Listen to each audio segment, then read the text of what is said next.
Salam sejahtera, terima kasih karena bersama dengan saya di Nazilin Unity Channel. Pada pukul 8.20 pagi sebentar tadi, Sultan Nazrin telah pun diserang oleh seorang wanita. Pertanyaan ada tiga sebenarnya. Pertanyaan pertama ialah, dari mana kelibat wanita itu? Macam mana dia boleh terlepas? Itu antara persoalan paling besar dalam kalangan warganet. Tidaklah salah untuk kita mempersoalkannya, karena Sultan Nazrin, Sultan Perak bukan orang biasa-biasa. Sepatutnya perlu perhatian dan juga perlindungan 100%. Yang jadi tanda tanya, bagaimana wanita itu boleh menyelinap dari belakang, tiba-tiba ada di atas pentas, lalu sempat pula memeluk Sultan Nazrin. Ramai orang yang terkejut, menganggap itu satu gimik. Rupa-rupanya bukan gimik. Ramai orang yang melihat kejadian itu macam satu gimik, tapi rupa-rupanya benar-benar berlaku. Jadi orang tertanya-tanya, apa sebab, bagaimana wanita itu boleh lolos? Memanglah kan, kita tidak sangka langsunglah boleh berlaku seperti itu. Yang kedua, menjadi tanda tanya ialah siapa wanita itu. Karena sekarang di media sosial, ramai orang yang coba memainkan spekulasi. Yang paling celaka sekali ialah mereka menggunakan isu kaum. Tapi nampaknya pihak polis sudah pun menyatakan bahwa diharapkan tiada orang yang memutar belit isu ini sehingga menjadi isu perkauman pula. Dan ada tular di media sosial sekarang identiti wanita itu yang telah pun tular. Saudara-saudara sekalian, yang tular di media sosial sekarang ialah kita tidak akan beritahu siapa nama sebenar wanita itu, alamatnya pun apa. Tetapi kita bagi clue sahajalah. Menurut di media sosial, jawaban ketiga, soalan ketiga yang tular ialah, apa sebab wanita itu berani, nekat, mahu memeluk Sultan Nazrin? Ini soalan yang kita akan ulas sebentar lagi. Sebelum kita teruskan ulasan ini, jangan lupa tinggalkan komen Anda dengan tanda pagar "Kami Sayang Malaysia". Sebelum itu, izinkan dulu saya untuk berkongsi kepada Anda semua. Ini berita baik untuk Anda semua yang sudah berlama berdoa, bertahun-tahun berdoa untuk masalah kesehatan Anda. Ini mungkin jawaban yang Tuhan berikan kepada Anda semua. Saudara, ini ialah terapi imun Transfer Factor for Life. Terapi imun yang meningkatkan, mendidik, mengajar imun badan kita menjadi bijaksana. Melalui imun badan kita, melalui terapi imun ini, imun badan kita jadi bijaksana, lalu mengenal mana satu lawan, mana satu kawan di dalam tubuh badan kita. Imun badan yang kuat dapat menentukan dan dapat menghapuskan akar penyakit yang ada dalam tubuh badan kita. Dengan itu, kita sembuh daripada penyakit. Cepat dapatkan terapi imun Transfer Factor for Life ini melalui nomor telepon saya yang tertera. Produk ini lulus KKM, halal dan diperakui oleh doktor-doktor di seluruh Malaysia dan di seluruh dunia. Saudara, kalau kamu sudah lama berdoa untuk masalah kesehatan kamu, mungkin ini jawaban yang Tuhan tunjuk kepada Anda hari ini.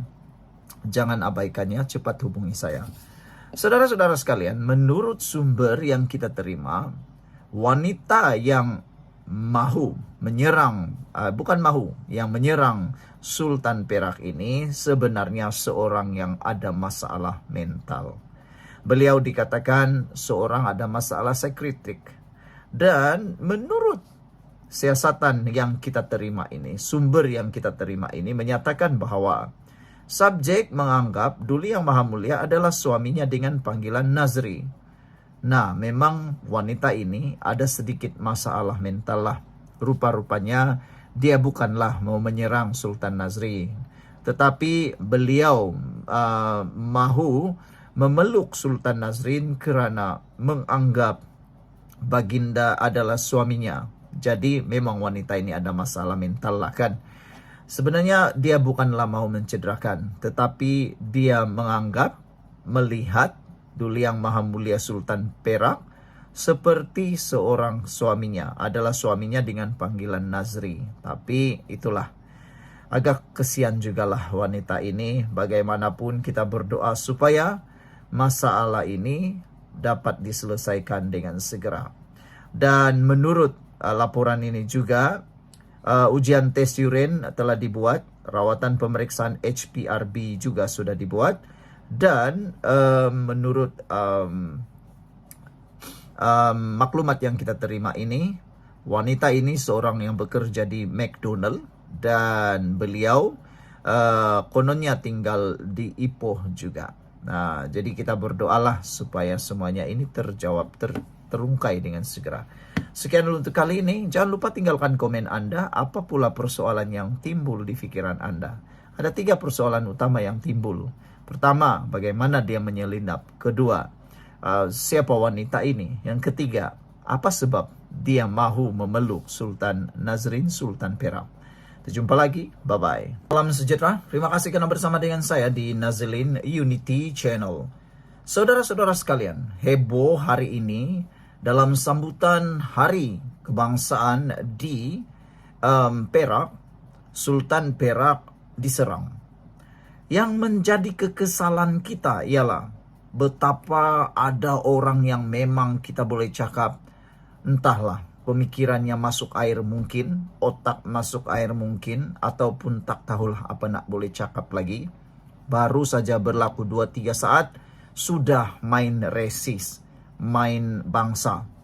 Belum lagi ada kenyataan dikeluarkan oleh mana-mana pihak berkuasa, sudah ramai pihak yang menggunakan isu resis. Mereka menggunakan isu itu untuk menyerang bangsa yang lain. Ini satu tindakan yang betul-betul tidak, kita betul-betul tak boleh terimalah. Jadi akhirnya hari ini didedahkan di Facebook siapa sebenarnya orang yang bertanggung jawab, atau siapa sebenarnya orang yang telah pun didapati menyerang ataupun mengambil kesempatan menyerang Sultan Perak. Saudara, menurut laporan polis, apa yang berlaku ialah seorang wanita berkelakuan tidak senonoh di pentas utama Duli Yang Maha Mulia Sultan Perak sempena Hari Kebangsaan. Tarikh kejadian ialah pada 31 hari bulan Ogos 2025 pada pukul 8.20 pagi. Tempat kejadian pentas utama Duli Yang Maha Mulia. Apa yang berlaku terkesan satu orang perempuan Melayu telah menaiki pentas utama dan cuba memeluk Duli Yang Maha Mulia Sultan di pentas utama ketika lagu Negeri Perak sedang dikumandangkan. Subjek telah menaiki pentas melalui tepi sisi sebelah kanan dan hanya sempat berada di atas pentas sebelum berjaya ditahan. Butiran subjek menunjukkan beliau seorang bekerja McD Jelapang. Alamatnya juga dinyatakan. Dan wanita ini adalah seorang wanita bukan berbangsa Cina, bukan juga India, tetapi inilah yang paling kita marah. Ada ramai orang yang menggunakan isu bangsa. Kita tak sukalah orang-orang macam ni. Menariknya ialah hasil temu bual daripada subjek menyatakan bahawa subjek menganggap Duli Yang Maha Mulia adalah suaminya dengan panggilan Nazri. Subjek juga mempunyai 2 rekod JBS yang mana subjek juga terkesan mempunyai kad rawatan pakar neurologi HPRB masalah saraf otak. Apa yang dibuat tindakan kini ialah untuk tes urin, pemeriksaan rawatan pemeriksaan dikeluarkan oleh KPD Ipoh. Saudara, paling menjijikkan apabila terdapat manusia yang bodoh mengatakan perempuan yang berbangsa Cina kononnya menyerang, tetapi sebenarnya memalukan. Apabila tindakan itu sengaja untuk bertindak resis. Kita tidak pedulilah siapa serang siapa, tapi jangan gunakan isu kaum. Jangan gunakan isu kaum. Siapapun harus kita jaga. Perbuatan begini memang betul-betul menyebabkan ramai orang marah. Ini sengaja dibuat tanpa soal selidik untuk menuding jari terhadap kaum lain. Ini hanya akan boleh mencetuskan perbalahan. Disebabkan oleh tindakan bodoh seperti orang-orang yang tidak mahu memperdulikan lagi keamanan negara. Tiada lagi siasat, terus tuding kepada bangsa lain. Sebelum kita teruskan ulasan ini, jangan lupa tinggalkan komen Anda dengan tanda pagar kami sayang Malaysia. Tapi sebelum itu saya kongsikan dulu kepada Anda semua. Ini terapi imun transfer factor folate, terapi imun yang meningkatkan daya imun badan kita sehingga 400% secara umum dan ringkasnya. Apabila imun badan kita lemah, apabila imun badan kita jadi bodoh, apabila imun badan kita tidak lagi bertindak dengan kuat, kita kena penyakit dan tak sembuh daripada semua jenis penyakit. Tetapi dengan imun badan kita yang kuat, dengan imun badan kita yang menjadi bijaksana, ia akan mengenal mana satu lawan, mana satu kawan. Terapi imun ini mendidik imun badan kita menjadi bijaksana, kuat, dan seimbang. Apabila imun badan kita kuat dan seimbang, kita sembuh daripada penyakit karena imun badan kita bertindak menghapuskan penyakit dari dalam tubuh badan kita. Produk ini lulus KKM, diperakui oleh dokter-dokter di seluruh dunia dan halal. Cepat dapatkannya sekarang. Ini adalah jawaban kepada doa Anda selama ini. Saudara, nasihat kita kepada semua rakyat Malaysia, jangan cepat menuding jari. Jangan cepat meludah ke langit. Nanti takut kena di muka sendiri. Tak habis-habis manusia-manusia yang tak sayang Malaysia ini bersifat resis. Sudahlah resis, bodoh lagi. Macam itulah. Mereka tak tanya pula, macam mana perempuan itu boleh lolos dengan pegawai keselamatan. Ini yang patut kita cakap, bukannya bangsa. Ini yang membimbangkan. Kita berdoa selepas ini, tiada lagi kes yang berlaku selepas ini. Sekian dulu untuk kali ini. Jangan lupa tinggalkan komen Anda dengan tanda pagar. Akhirnya, identiti penyerang Sultan Perak diketahui. Kita jumpa lagi. Bye-bye.